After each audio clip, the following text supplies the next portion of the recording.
Hello guys, आज चाहिँ म तपाईहरुलाई चाहिँ यो आइआरडी हुन्छ नि प्यान कार्ड चाहिँ कसरी लिने त्यसको बारेमा चाहिँ म डेमो देखाउँछु है त तपाईहरुलाई। यो प्यान कार्ड लिनको लागि चाहिँ पर्सनल प्यान हैन, प्यान कार्ड लिनको लागि चाहिँ तपाईहरुले अनलाइन फर्म भर्नुपर्ने हुन्छ हैन। अनलाइन फर्म भरेर अनि त्यहाँबाट तपाईहरु त्यहाँ अफिसमा जानुपर्ने हुन्छ है। सिटिजनशिप लिएर जानुपर्ने हुन्छ। सबमिसन नम्बर पनि लिएर जानुपर्ने हुन्छ है। सबमिसन नम्बर चाहिँ तपाईहरुले स्क्रिनशट गरेर राखे नि भयो हैन। तपाईहरुले टिपेर लगाए नि भयो, कपीहरुमा टिपेर लगाए नि भयो है। अब अनलाइन फर्म भर्ने त्यहाँ गए पनि बाहिर अनलाइन फर्म भरेर आउनु भन्छन् हैन। अब बाहिर त्यही त हो नि, तपाईहरु बाहिर गयो पैसा खर्च हुन्छ त्यतिकैमा आफै गर्यो भने त हैन, पैसा पनि खर्च हुँदैन, आफै गर्यो भने राम्रो हैन। ओके, म चाहिँ अब कसरी प्यान कार्डको लागि चाहिँ अनलाइनमा कसरी दर्ता गर्ने भनेर म तपाईहरुलाई सिकाउँछु है त। फर्स्टमा चाहिँ तपाईहरुले फोटो बनाउनु पर्ने हुन्छ है। फोटो बनाउनको लागि चाहिँ नागरिकता चाहियो प्यान कार्ड भर्नको लागि, अनि तपाईहरुको आफ्नो फोटो चाहियो है। अब दुईटा कुरा रेडी गर्नु पर्यो। फर्स्टमा फोटो चाहिँ अब फोटोसपबाट गरौँ है, ओपन विथ गरौँ एड फोटोसप। अब तपाईहरुसँग चाहिँ फोटो छ 35 बाइ 45 को हैन, पासपोर्ट साइजको फोटो छ भने बनाउनु परेन हैन। फोटो छैन भने फोटो खिच्नुस् अनि त्यहाँबाट ओपन विथ एड फोटोसप गर्नुस्। अनि एड फोटोसपबाट फोटो ओपन गरिसकेपछि तपाईहरुले चाहिँ यहाँ साइज हेर्न सक्नुहुन्छ। साइज 35 mm बाइ 45 mm भनेको चाहिँ यो भनेको चाहिँ पासपोर्ट साइजको फोटो हो हैन। यो फोटो भए चल्छ है। अनि फोटो पनि कति 1 MB भन्दा मुनिको हुनुपर्छ क्यारे है। सेभ गर्दाखेरि चाहिँ तपाईहरुले हेर्नुहुन्छ फाइल, यो फोटो ठिक छ है। ठिक छैन भने चाहिँ तपाईहरुले यसमा क्लिक गर्ने फोटोसपको, अनि त्यहाँ उहाँ माथि विड्थ र हाइट चाहिँ यहाँ तपाईहरुले राख्ने। विड्थमा 35 mm, हाइटमा चाहिँ 45 mm राख्ने, अनि त्यहाँ ओके गर्ने। ओके गर्ने अनि त्यहाँबाट यहाँ ल्याएर तपाईहरुले चाहिँ यसरी ड्र्याग गर्यो भने यो 35 बाइ 45 को फोटो यति साइजको हुन्छ। यसरी राख्ने अनि यति ड्र्याग गरेर ओके गरेपछि इन्टर गरेपछि तपाईहरुको भयो है। यसो सेभ गर्दाखेरि चाहिँ 1 MB भन्दा तलको हुनुपर्छ क्या। फाइलमा जाने अनि सेभ फर वेबमा जाने अनि यहाँ तल हेर्ने कति केबीको भयो त 28.8 KB होइन, मतलब 28.85 KB भएछ है। हामीलाई चाहिँ 1 MB भन्दा तलको चाहिने भने चाहिँ ठिक छ है। यसलाई चाहिँ अब त्यतिकै सेभ गरिदियो हामीले। सेभ गर्ने, सेभ भयो हैन। यो फोटो बनाउन केही गाह्रो छैन, एउटा फोटो भयो।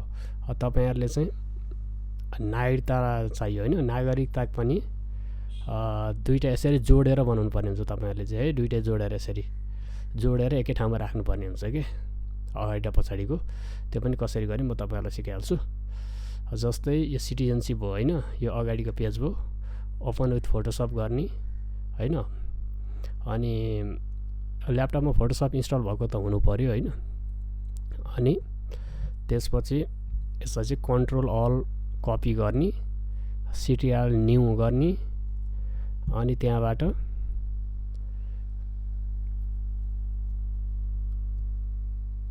तपाईहरुले चाहिँ एउटा पेज चुज गर्ने। 4:6 गर्नुहुन्छ कि 8:10 गर्नुहुन्छ कि कति गर्नु 8:10 नै गरौँ न हैन। 8:10 गरौँ, यसो गरौँ, सिटिआर भी गरौँ हैन।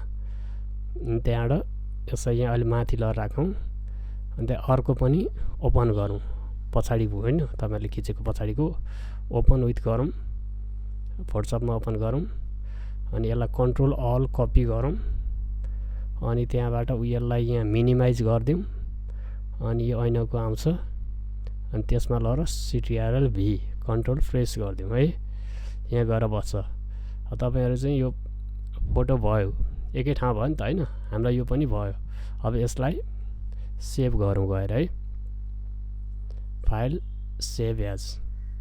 अब फोटो कतिको हुनु पर्यो, यो पनि 1 MB भन्दा तलको हुनुपर्छ। एकचोटि चेक गरौँ है त। यसरी गऱ्यो भने वेबमा गएर गर्नु हो भने हेर्न मिल्छ के। सेभ एज वेब गरौँ, कति भयो त 725.6 KB भने 1 MB भन्दा तलको भयो हैन। ओके, अब यसलाई सेभ गरिदिउँ, डाउनलोडमै गरिदिउँ। Okay, save. ओके, रिफ्रेस भयो, फोटो पनि भयो है। हामीलाई चाहिने सिटिजनसिप र फोटो दुईटा चाहिने हो।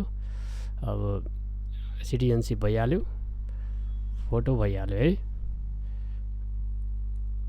अब हामी फर्म भरौँ है त। फर्म भर्नको लागि चाहिँ तपाईँ चाहिँ सुरुमा अब ब्राउजर गर्नु, आइआरडी क्लिक गर्नु, आइआरडी नेपाल भनेर क्लिक गर्ने बित्तिकै सुरुमै आउँछ। अनि यसलाई लिङ्क ओपन गरौँ। ओपन गरेर करदाता पोर्टलमा जाउँ। अनि त्यहाँबाट त्यसपछि तपाईँले रजिस्ट्रेसन प्यानमा यहाँ क्लिक गरौँ, प्लस साइनमा एप्लिकेसन फर रजिस्ट्रेसनमा जाउँ। अन्त युजर नेम राखौँ,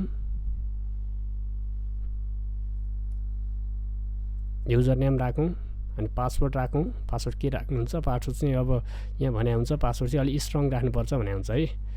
एउटा क्यापिटल लेटर, अनि त्यहाँबाट स्मल लेटर, अनि त्यहाँबाट नम्बर र अनि त्यहाँबाट यस्तो सिम्बल @ वा केही सिम्बल चाहिँ हुनुपर्छ, त्यसमा मेन्सन हुनुपर्छ भनेको छ है।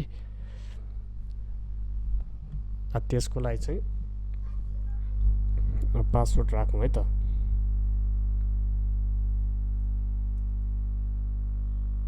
यसो गऱ्यो, मैले राखेँ USON 1 2 3 हैन, 1 2 3 4 5 @ भनेर राखेँ है। तल पनि रिराइट पासवर्ड गर्नु पर्यो, USON 1 2 3 4 5 @ गरौँ है। अनि तपाईँको यहाँ कन्ट्याक्ट नम्बर राख्नु पर्यो। कन्ट्याक्ट नम्बर राखिसकेपछि तल इमेल राखौँ।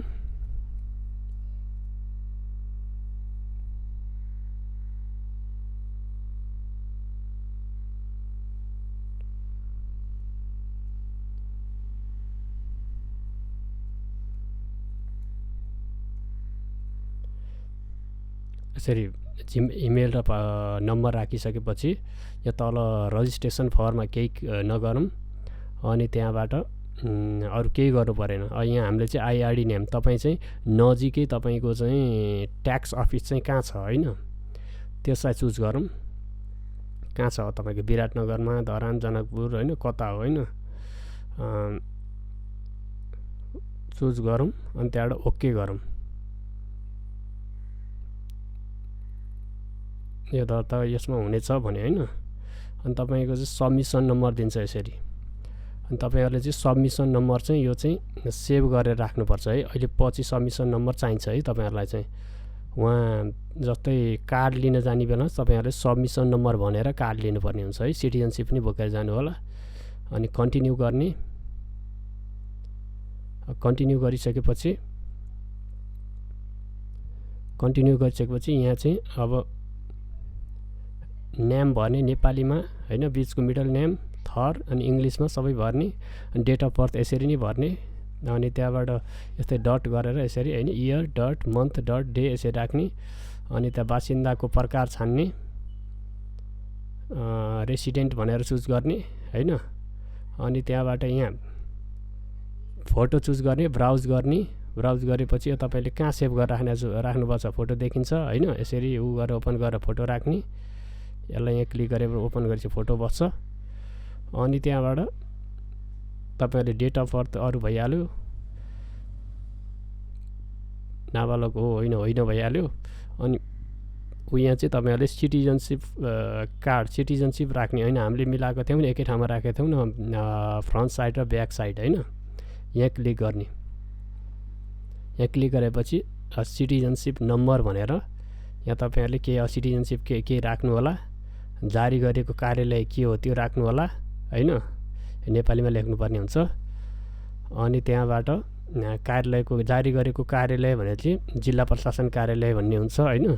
जारी गरेको कार्यालयको स्थान कहाँ हो तपाईँ हैन, काभ्रे भने काभ्रे, रामेछाप भने रामेछाप। जारी गरेको मिति नागरिकताको सबभन्दा पछाडिको तल हुन्छ। अनि त्यहाँबाट यहाँ ब्राउज गरेर सिटिजनसिप ब्राउज गरेर यसरी यो सिटिजनसिपलाई यसरी ओपन गऱ्यो भने यहाँ बस्छ है। अनि त्यहाँबाट यसलाई ओके गरिदिने। त्यसपछि जति यहाँ सबै भरिसकेपछि यहाँ सिटिजनसिप पनि ब्राउज गरेर राखिसकेपछि ओके गर्ने। ओके गरेपछि यो भयो। अनि त्यहाँबाट यहाँ तल ओके गरिसकेपछि हुन्छ है। अनि त्यहाँबाट यहाँ चाहिँ रिलेसनसिपमा छान्ने तपाईँको बुवा होइन, बुवाको नाम बुबा भनेर राख्ने। अनि बुबाको प्यान नम्बर छ भने यहाँ प्यान नम्बर राख्नु, सबै डिटेल आफै आउँछ। प्यान नम्बर छैन भने यहाँ सबै नेपालीमा नाम लेख्नु पऱ्यो बुबाको होइन। अनि बिचको नाम, थर्ड, अनि इङ्ग्लिसमा सबै लेख्नु पऱ्यो, मिडल नेम, लास्ट नेम सबै लेख्नु पऱ्यो। अनि नागरिकता नम्बर राख्नु पऱ्यो, सम्पर्क नम्बर राख्नु पऱ्यो होइन। अनि त्यहाँबाट यहाँ एड गरिदिनु है। एड गरेपछि यहाँ तल एउटा आउँछ। अनि त्यहाँबाट त्यसपछिबाट तपाईँहरूले सोर्स अफ इन्कम होइन, यो अब सोर्स अफ इन्कम तपाईँहरूको इम्पोर्टेन्ट केही छ भने लेख्नु होइन, नत्र टिक लाउनु, नत्र केही टिक लाउनु पर्दैन। यो पर्दैन है। केही तपाईँलाई राख्न मन लाग्छ भने सबै राख्नु, तर अब सबै डिटेल छ भने त राख्दा भइहाल्यो, छैन भने त अब के राख्नु होइन। यो केही गर्नु पर्ने, सोर्स अफ इन्कममा केही गर्नुपर्ने, प्रमाणपत्र नम्बर नि केही गर्नुपर्ने, यी सबै केही गर्नुपर्ने। यो लाइन दुइटै प्रोफेसनल लिस्ट केही गर्नु परेन। अनि तपाईँहरू सिधै तल जानु, ठेगाना भर्नेमा जानु होइन। अनि यसमा चाहिँ जिल्ला के हो यहाँ आइहाल्छ। अनि त्यहाँबाट तपाईँहरूको गाविस हो भने गाविस गर्ने होइन, गाउँपालिका के हो यहाँ राख्ने, यहाँ आफै चुज गर्न आइहाल्छ। यसरी तपाईँले कुनै राख्नु भने यहाँ गाउँपालिका हो भने यसरी चुज गर्न आउँछ। नगरपालिका के हो होइन, नगरपालिका हो यसरी आउँछ। यहाँ राख्ने यसरी के छ त्यसरी राख्ने। अनि त्यहाँबाट यहाँ स्पेलिङ पनि मिलाउनु मिल्छ, इङ्ग्लिसमा आफै आउँछ। अनि टोल के हो तपाईँको यहाँ राख्ने होइन, गाउँको नाम के हो यहाँ राख्ने, यहाँ अङ्ग्रेजीमा लेख्ने। अनि वडा नम्बर के हो राख्ने। अनि घर नम्बर परेन, छ भने राख्नु, छैन भने परेन। अनि इमेल एड्रेस राख्नु, तपाईँको टेलिफोन मोबाइल नम्बर राख्नुहोस्। अब टेलिफोन नम्बर यहाँ छ भने राख्नु, नत्र परेन। मोबाइल नम्बर यहाँ तल राख्नुहोस्। अरू फ्याक्सहरू यो सबै छ भने राख्नु, नत्र केही पनि परेन है। तपाईँले यहाँ भर्नुपर्ने भनेको जिल्ला भर्नु पऱ्यो, नगरपालिका वा गाविस यहाँ भर्नु पऱ्यो, अनि टोल भर्नु पऱ्यो, अनि वडा नम्बर भर्नु पऱ्यो। यो एस्ट्रिक दिएको चाहिँ सबै भर्नु पऱ्यो है। एस्ट्रिक दिएको जति सबै भर्नु पऱ्यो है, अरू परेन। एस्ट्रिक दिएको मात्र सबै भर्नु पऱ्यो। अनि त्यहाँबाट तपाईँहरू चाहिँ स्थायी ठेगानाभन्दा फरक भए मात्र तपाईँहरूको चाहिँ प्लिज टेम्पोररी एड्रेस फिल गर्नु पऱ्यो तपाईँहरूले चाहिँ यहाँ होइन। टेम्पोररी एड्रेस फिल गर्नको लागि चाहिँ अब यो एड्रेसभन्दा फरक छ भने यहाँ सबै लेख्नु, त्यसरी नै टिक लगाएको जति सबै लेख्नु। अब सेम नै छ भने स्थायी ठेगाना अस्थायी ठेगाना उही हो भनेर यहाँ टिक दिनु है, त्यो गर्नु। अनि त्यहाँबाट फेरि तल आउनु। तपाईँले चाहिँ मेलिङ एड्रेस फेरि लेख्नु भन्छ। अब एउटै हो भने यो स्थायी ठेगानाहरू प्रचार गर्ने ठाउँ ठेगाना एउटै हो भनेर लेखिदिँदा हुन्छ होइन। होइन अब आफू अहिले कहाँ बसेको छ त्यो लेख्छु भन्ने हो भने यहाँ एड्रेसहरू सबै त्यसरी यो हुन्छ नि एस्ट्रिक भएको जति सबै भर्नु, फिलअप गर्नु, यो भइहाल्यो। अनि त्यहाँबाट यहाँ ब्याङ्क खाताको विवरण भनेको छ। तपाईँहरू ब्याङ्क खाता छ भने राख्नु, नत्र नभए नि हुन्छ है, राखे नि हुन्छ, नराखे नि हुन्छ, यहाँ राख्नु। अनि त्यहाँबाट यो शाखा चाहिँ जस्तै तपाईँहरूले एउटा कुनै ब्याङ्क चुज गर्नुभयो होइन, अनि शाखामा अब के हो यसरी राख्नु।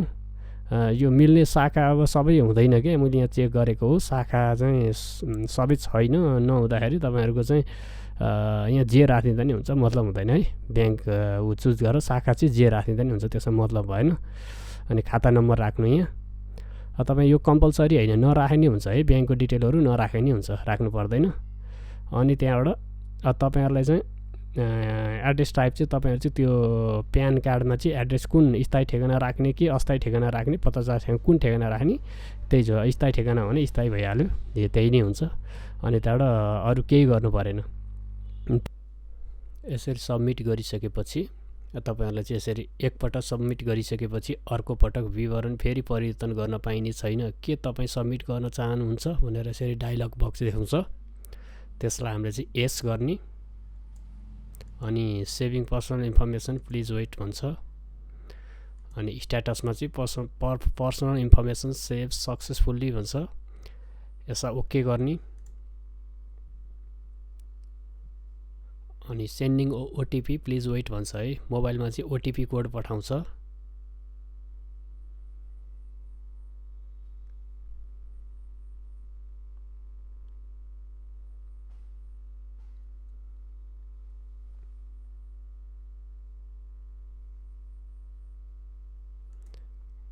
अब यहाँ डायलग बक्स देखाउँछ एउटा अलर्ट भनेर, त्यसमा चाहिँ ओटिपी सेन्ड टु इमेल भने हुन्छ। इमेलमा भन्दा मोबाइल, इमेलमा पठाउँदैन क्यारे, मोबाइलमा चाहिँ आउँछ है, मोबाइलमा ओटिपी कोड आउँछ।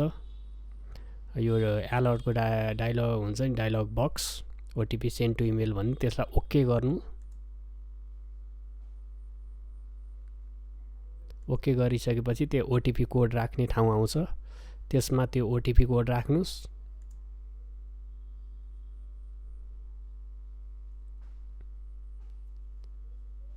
अनि भेरिफाई गर्नु है, अनि सक्सेस भनेर देखाउँछ।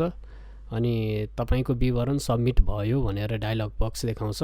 अनि अब कुन कर कार्यालयमा चाहिँ तपाईँले चाहिँ त्यो छान्नुभयो नि अगाडि फर्म भर्दा, त्यो कर कार्यालयमा चाहिँ त्यो सबमिसन नम्बर र अनि त्यहाँबाट त्यो नागरिकता लिएर जानुपर्छ है। सबमिसन नम्बर चाहिँ तपाईँले टिपेर लगाए नि भयो, फोटो खिचेर लगाए नि भयो होइन, त्यो गरे हुन्छ। अब यसलाई सक्सेसको बक्सलाई ओके गरिदिनु। ओके, आजलाई यति नै हो।